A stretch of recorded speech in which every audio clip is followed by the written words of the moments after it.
Well, hello there. This is Mr. Schmur, and I'm going to talk to you about a new way of solving systems of equations. Up till now, you've learned how to solve systems of equations by graphing and finding the point of intersection, and also by using substitution.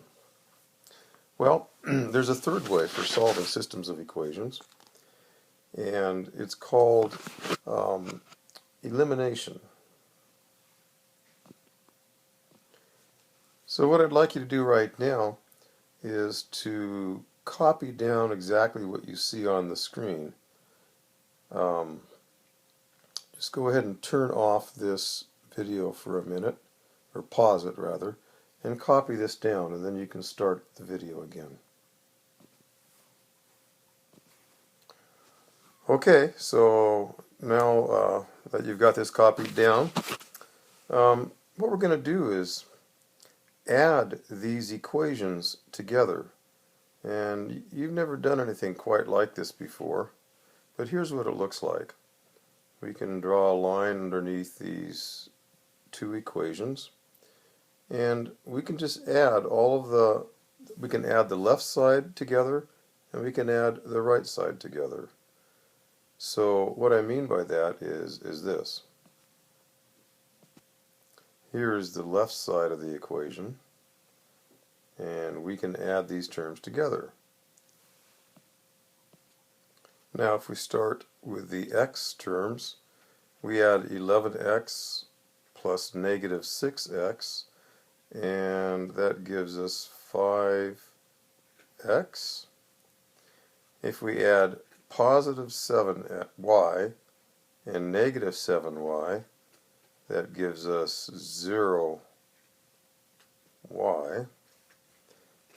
And then on the right hand side of the equation, we can add those terms together as well. So we'll do that right now. We'll add 9 plus negative 24, and that gives us negative 15. Now the nice thing is that we have eliminated one of the variables. You know, this is really 0 times y, so 0 times y is just 0. And we can write this equation now as 5x equals negative 15.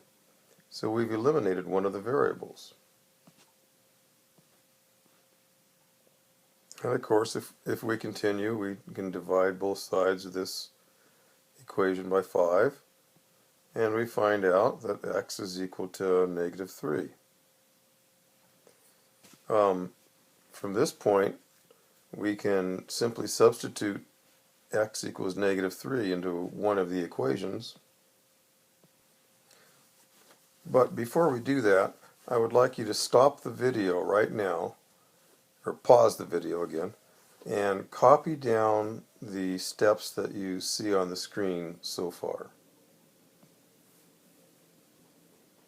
And now, just like we've done before, we'll take x and we'll take negative 3 and substitute it into one of the equations. I'm going to substitute it into the first equation.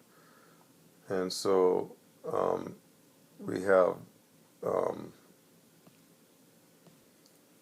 11 times negative 3 plus 7y equals 9. That's from the first equation. And then this is all should look very familiar to you by now. If we simplify, we get negative 33 plus 7y equals 9.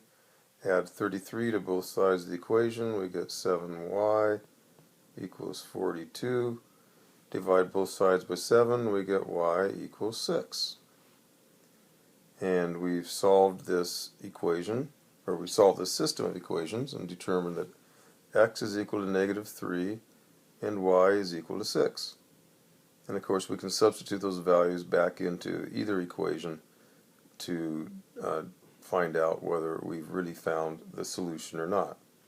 But right now, go ahead and stop this video and copy down the